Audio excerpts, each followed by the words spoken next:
Com crescimento de 2,9% em 2023, Brasil volta ao grupo das 10 maiores economias globais. Após críticas e pressão até de Arthur Lira, Ministério da Saúde suspende nota técnica sobre o aborto legal.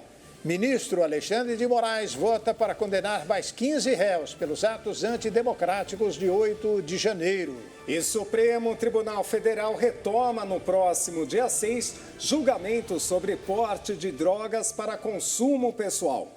O Brasil News, da Rede Brasil, está começando.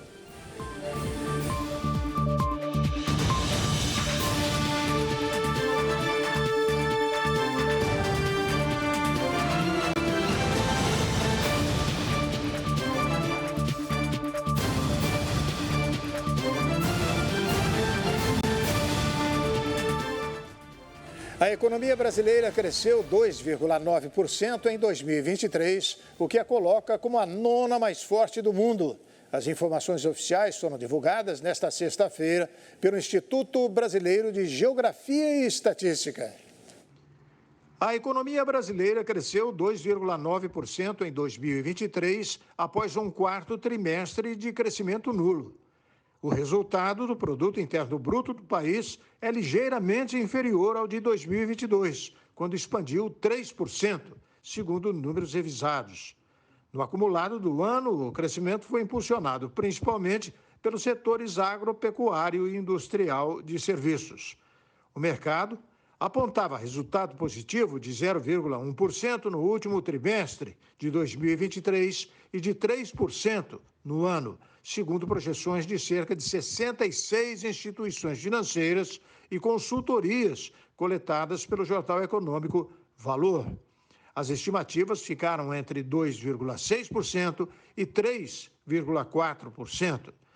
Os dados oficiais do quarto trimestre, de 0%, mostraram estagnação em relação aos 3 meses anteriores. Segundo a última pesquisa Focus do Banco Central do Brasil, divulgada nesta semana, o mercado prevê para 2024 um crescimento do PIB de 1,75%. Muitos analistas atribuem um ligeiro crescimento ao nível das taxas de juros.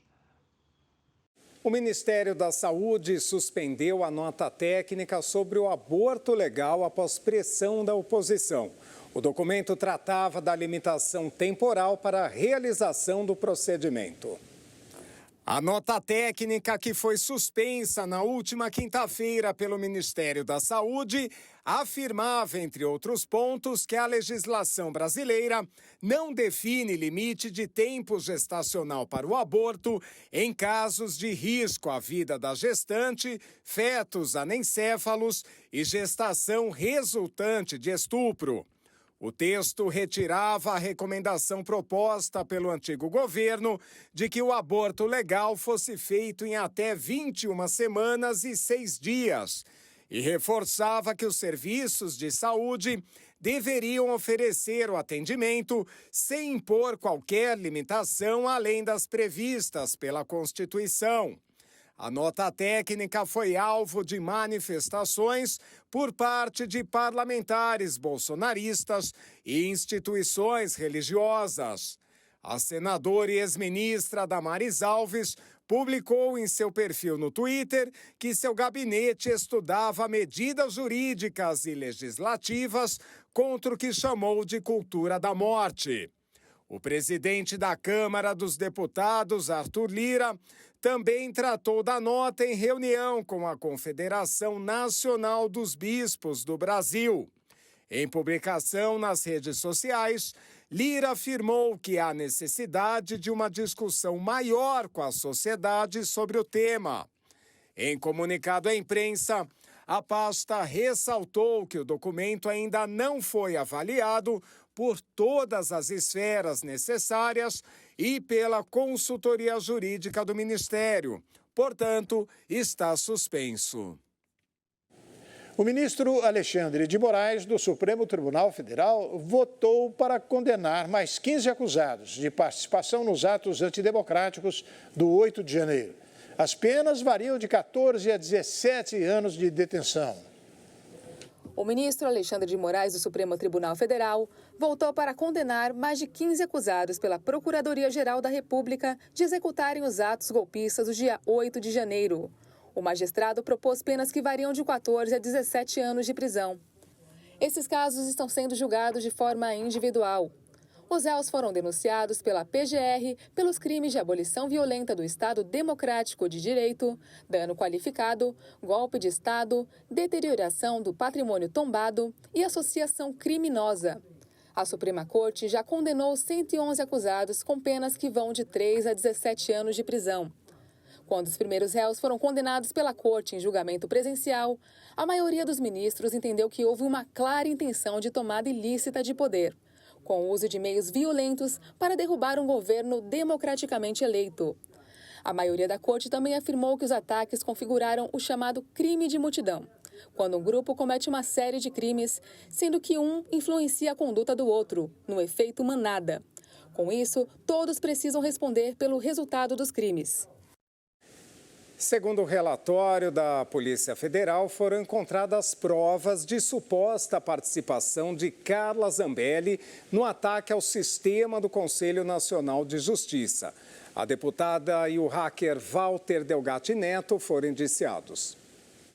A Polícia Federal indiciou a deputada federal do PL São Paulo, Carla Zambelli, e o hacker Walter Delgatti por suposta participação no crime de invasão ao site do Conselho Nacional de Justiça.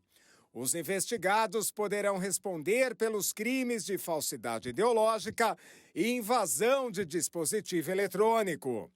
As investigações apontam que foram inseridos documentos falsos no Banco Nacional de Mandatos de Prisão. Um desses documentos pedia a prisão de Alexandre de Moraes, ministro do Supremo Tribunal Federal, e foi expedido falsamente por ele próprio. Em fevereiro, a PF expediu um mandato de busca e apreensão nos endereços de Zambelli. A partir dessas buscas, os mesmos documentos foram encontrados na íntegra ou em partes no celular da deputada. Moraes, que atuou como presidente do Tribunal Superior Eleitoral, se tornou um dos principais alvos de Bolsonaro e seus aliados.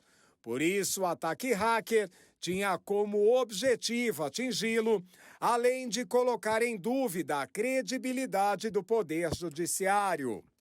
A defesa da deputada alegou que os documentos encontrados não provam que ela tenha tido qualquer participação no crime, mesmo que tenha recebido, eventualmente, algum desses documentos. Já os advogados de Delgatti afirmam que o indiciamento era esperado, já que o hacker confessou o crime e apontou a participação da deputada.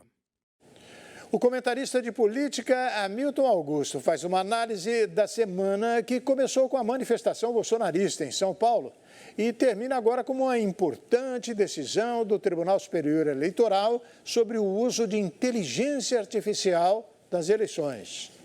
Semana tensa na política. Temos aí decisão do TSE sobre regulamentação das eleições desse ano. Temos também manifestação na Paulista, segundo os bolsonaristas, a maior do Brasil até hoje.